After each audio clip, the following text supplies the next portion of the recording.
तो बेटा next question को हम लोग देखते हैं। यहाँ से 76 से 90 क्वेश्चन तक हम लोग पहुँचेंगे। यहाँ पर क्या दिया है, name the plant growth regulator PGR on which upon spraying on the sugar cane crop. कहाँ पर, ये sugar cane crop. Increase the length of stem dash increase the yield of sugar. मतलब कि यहाँ पर जो मेन फंक्शन है वो किसका है, जिब्रेलिन का। तो जिब्रेलिन क्या काम करता है भाई,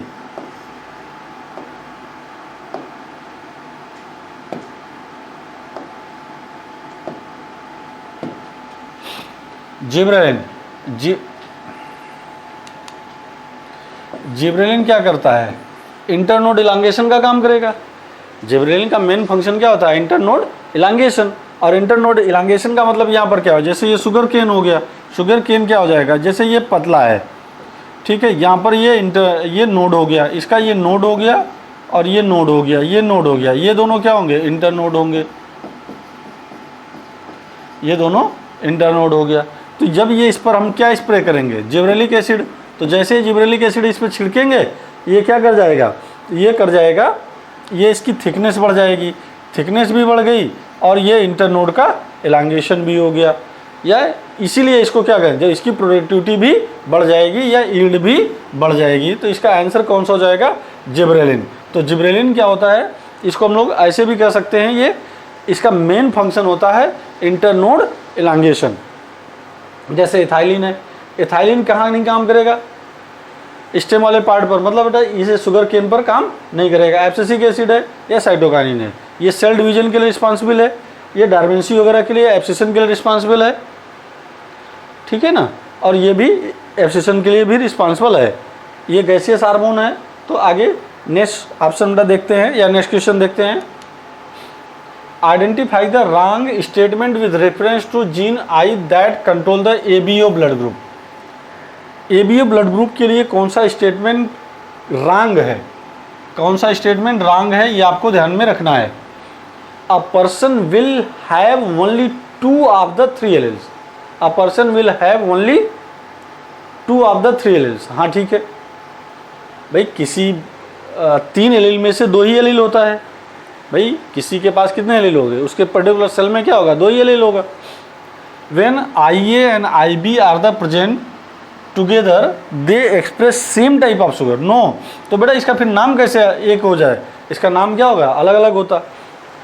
अगर नाम अलग अलग है तो इसका मतलब है कि सेम शुगर नहीं बनाएगा, डिफरेंट टाइप का शुगर का फॉर्मेशन करेगा।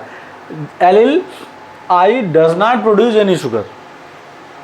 बेटा ये सही है, ये स्टेटमेंट सही है, जो क्योंकि ये क्या है, रिसेसिव है। हम लोग देखिए, हमारे पास जीन एक है I, इसके पास 3 एलील हैं, IA, IB, I0। इसका मतलब ये क्या करेगा, ये शुगर का फॉर्मेशन करेगा, ये भी शुगर का फॉर्मेशन करेगा, लेकिन ये शुगर का फॉर्मेशन नहीं कर पाएगा। The gene I has 3 alleles, ये ठीक है, ये क्या हो गया, ये जीन हो गया। जीन I के पास 3 एलील्स हैं, इसका मतलब ये मल्टीपल एलीलिज्म का एग्जाम्पल भी हो सकता है। तो आंसर कौन सा हो जाएगा, सेकंड वाला। क्यों भाई, क्योंकि ये सेम टाइप, यहाँ पर जो गलत है वो कौन सा है, same type of the sugar. No, ये आंसर गलत है, सेम टाइप नहीं होना है, क्या है, different type of the sugar को प्रोड्यूस करेगा। Identify the wrong statement with reference to immunity. Wrong statement यहाँ फिर पूछा है, wrong statement with reference to immunity. When ready-made antibodies are directly given, it is called passive immunity. When ready-made antibodies are directly given, it is called the passive immunity. हाँ, ये statement सही है, क्योंकि readymade immunity करने का readymade antibodies करने का मतलब क्या हो जाएगा, पैसिव इम्यूनिटी। बना बनाया किसी अदर जगह बना और पर्सन में इंट्रोड्यूस कर दिया, तो क्या हो जाएगा, passive immunity. Active immunity is quick and give full response. But active immunity यहाँ पर क्या है, ये क्विक नहीं होगा, ये धीरे होगा, क्योंकि कहाँ बनेगा, बॉडी में बनेगा। जिसको इम्यूनिटी दी जा रही है, जैसे क्या हुआ कि मान लीजिए पोलियो की वैक्सीन है, तो पोलियो की वैक्सीन बनाने के लिए क्या होता है, पोलियो का वायरस दिया जाता है। क्या दिया जाएगा, पोलियो का वायरस। अब वो एटीन्यूटेड होगा, वीकेंड होगा, मतलब क्या नहीं काज कर पाएगा, पोलियो नहीं कैच कर पाएगा। अब उसके अगेंस्ट क्या बनेगी, एंटीबॉडी बनेगी। एंटीबॉडी इसलिए बनेगी क्योंकि वो एंटीजन जैसा बिहेव करेगा। सबसे पहले उसको क्या करेगा, वो रिकॉग्नाइज करेगा, मतलब कि कैसा रिस्पांस होगा, स्लो रिस्पांस होगा, कभी भी फास्ट रिस्पांस नहीं होगा। इसका मतलब ये रॉन्ग स्टेटमेंट हुआ। फीटस रिसीव सब antibodies from the mother, it is the example of passive immunity. For example क्या हो जाएगा, जैसे IgA हो गया, मदर मिल्क से आएगा, IgA मदर मिल्क से, ये क्या प्रोवाइड कराएगा, पैसिव इम्यूनिटी। प्लेसेंटा के थ्रू क्या हो जाएगा, प्लेसेंटा के थ्रू ये रिसीव करेगा IgG। तो ये होता क्या है बेटा, आप ये देखो, जो एंटीबॉडीज होते हैं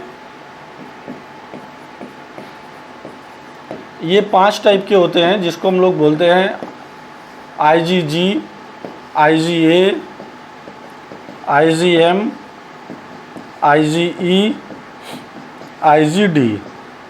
तो जिसको गेम्ड बोलते हैं, इसका मतलब ये क्या हो जाएगा, पैसिव इम्यूनिटी में ये हो जाएगा। ये स्टेटमेंट क्या हो जाएगा हमारा, करेक्ट हो जाएगा। ये स्टेटमेंट करेक्ट हो गया।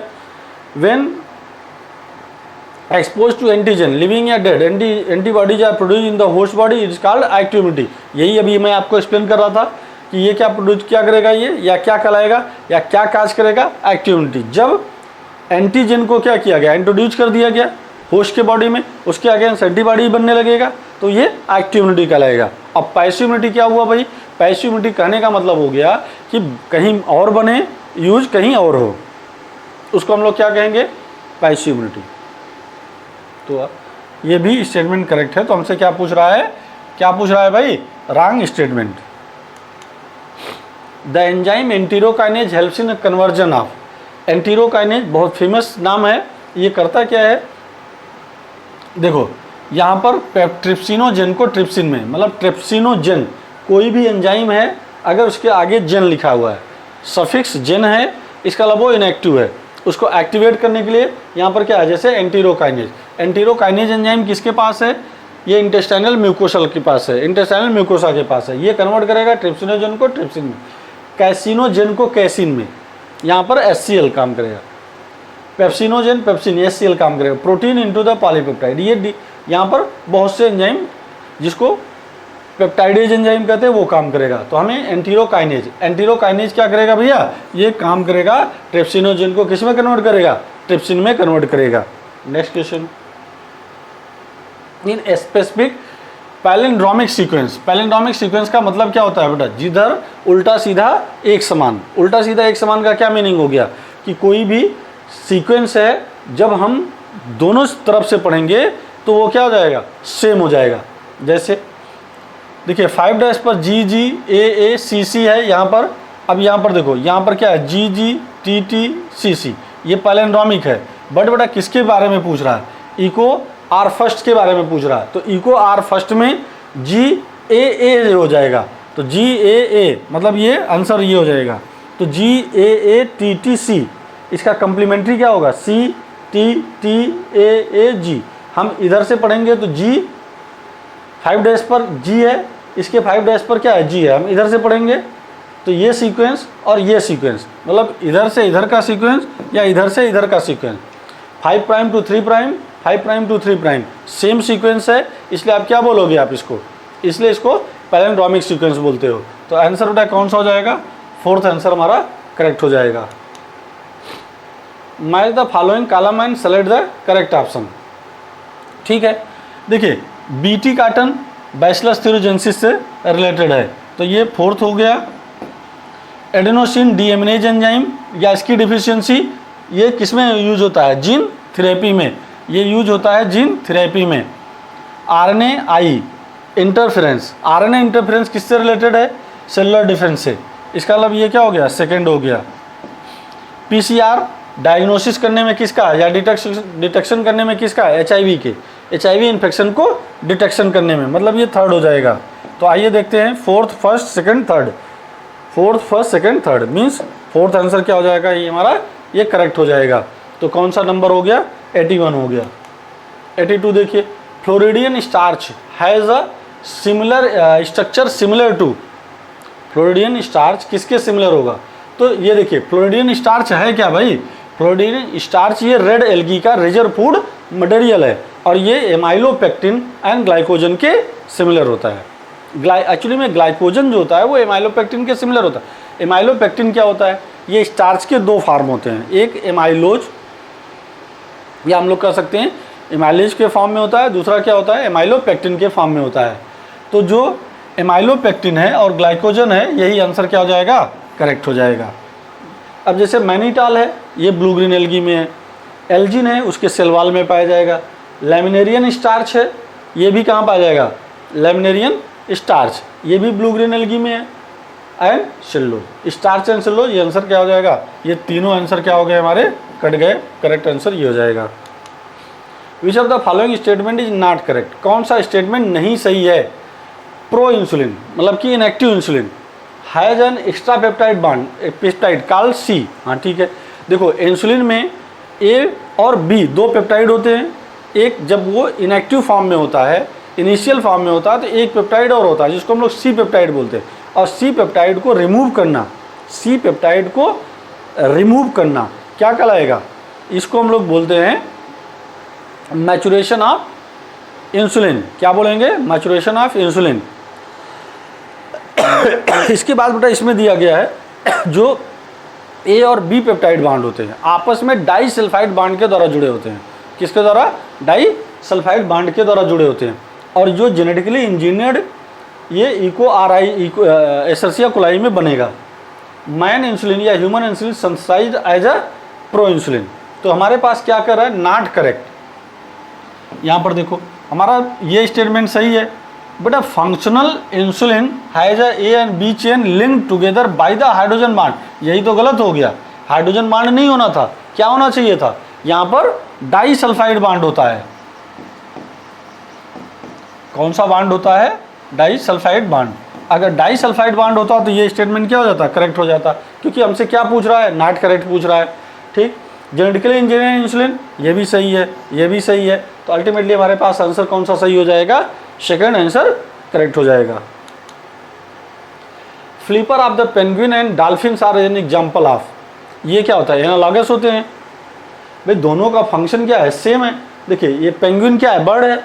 डॉल्फिन क्या है? मैमल्स है।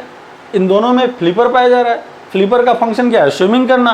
फंक्शन सेम है, ओरिजिन क्या है? अलग अलग है। तो ये क्या हो जाएगा? कन्वर्जेंट एवोल्यूशन को शो करेगा। किसको शो करेगा? कन्वर्जेंट एवोल्यूशन को। तो आंसर इसका ये हो जाएगा।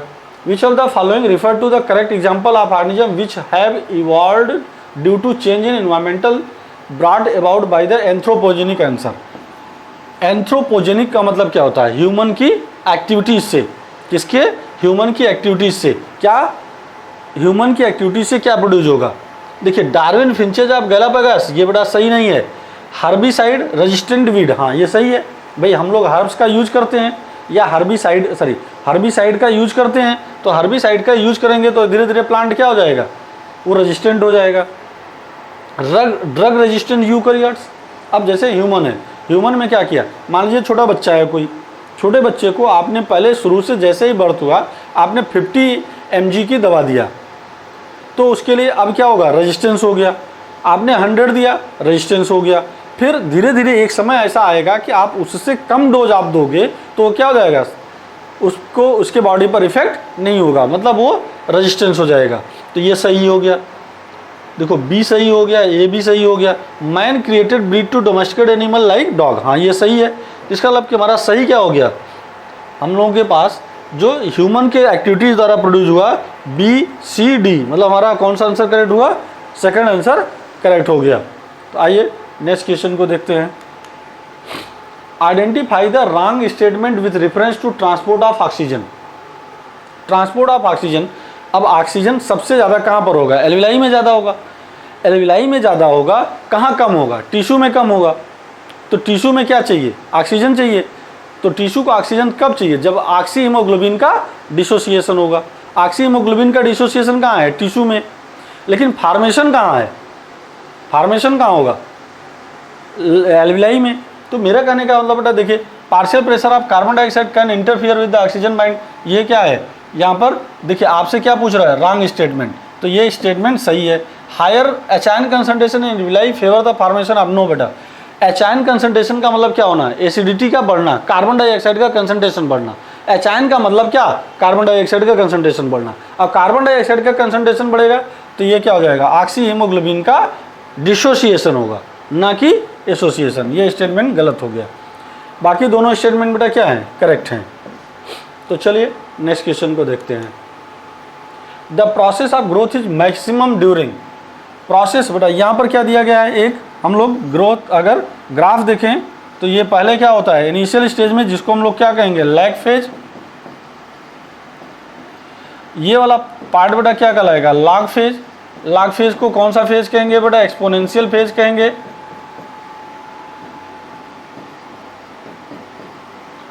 और यहां पर क्या होगा, यहीं पर मैक्सिमम ग्रोथ होगा। और ये क्या हो जाएगा, स्टेशनरी फेज होगा। कौन सा होगा, स्टेशनरी फेज। तो यहाँ पर आपसे पूछ क्या रहा है कि सबसे ज़्यादा ग्रोथ कब होगा, तो सबसे ज़्यादा ग्रोथ किस फेज में होगा, लॉग फेज में होगा। और सबसे स्लो फेज कहाँ पर होगा, लैग फेज में। डार्मेंसी इनएक्टिवेशन पीरियड है। सेंसस का मतलब क्या होना, धीरे धीरे डिजनरेट हो जाना। तो आंसर हमारा क्या हो जाएगा, log phase. Which of the following region of the globe exist highest species diversity. Species diversity बेटा हर जगह सही है। देखिए जैसे वेस्टर्न घाट है ये एम्फीबियन के लिए, बट आपसे क्या पूछ रहा है, globe exist highest species diversity. तो हाईएस्ट स्पीसीज डाइवर्सिटी बेटा हिमालय पे भी हो सकता है, बट वो इंडेमिक होता है। और अमेजोन फॉरेस्ट में बेटा क्या हो जाएगा, डाइवर्सिटी बहुत ज़्यादा होती है, मतलब हाईएस्ट होती है या मैक्सिमम होता है। Next, the sequence that control the copy number of link DNA in the vector स्टोम एज। तो बेटा हम लोग इसको क्या बोलते हैं, जहाँ से वो कंट्रोल करेगा, जहाँ से ओरिजिन ऑफ रेप्लिकेशन स्टार्ट होगा वही क्या करेगा, कंट्रोल करेगा। तो आंसर क्या हो जाएगा हमारा, ओरिसाइट। चलिए नेक्स्ट ऑप्शन, नेक्स्ट क्वेश्चन देखते हैं। Match the following column. ये देखिए जैसे प्लेसेंटा है, प्लेसेंटा से जो हार्मोन आता है उसको क्या बोलते हैं, एससीजी बोलेंगे। प्लेसेंटा से जो हार्मोन निकलेगा उसे क्या बोलते हैं हम लोग, एससीजी, मतलब कि ए का सेकंड हो गया। जोना पेलुसिडा, ये ओवम का क्या हो जाएगा, ये जस्ट इमीडिएट लेयर होती है। ओवम की कैसी लेयर होती है, इमीडिएट लेयर होती है। तो इसका क्या हो जाएगा भाई, इसका हो जाएगा third.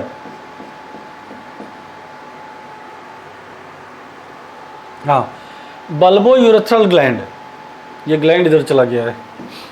Bulbo urethral gland, bulbo urethral gland मतलब कॉपर ग्लैंड। कॉपर ग्लैंड का मतलब क्या, मेल में, मेल की जो रिप्रोडक्टिव ग्लैंड है, मेल की जो रिप्रोडक्टिव ग्लैंड है वो कौन सी होती है, इसको हम लोग बोलते हैं पीसीएस, मतलब prostate gland, Cowper's gland, seminal vesicle. जो कॉपर्स ग्लैंड होती है इसको बल्बो यूरेथ्रल ग्लैंड बोलते हैं। ये क्या काम करेगा, लुब्रिकेशन, लुब्रिकेशन ऑफ पेनिस। इसका मतलब बेटा क्या हो जाएगा, ये इसका फोर्थ होगा। अब क्या बचा, लीडिक सेल। लीडिक सेल क्या करेगा, एंड्रोजन का, लीडिक सेल करेगा एंड्रोजन का सिक्रीशन। तो जो एंड्रोजन होगा या लीडिक सेल पाया कहाँ जाता है, ये देखिए ये सर्टोली सेल हो गए, सर्टोली सेल हो गए। सर्टोली सेल के दो सर्टोली सेल के बीच में कौन सा सेल पाया जाएगा, लीडिक सेल। और लीडिक सेल किसका सिक्रीशन करेगा, एंड्रोजन का। तो आंसर यहाँ पर ये पहला हुआ। देखिए ये second, third, fourth and first, second, third, fourth, first. इसका मतलब ये क्या हो जाएगा, थर्ड आंसर हमारा करेक्ट हो गया। तो थैंक यू बेटा, बहुत अच्छा लगा आप लोग देखे और देखते जाइए। Thank you very much.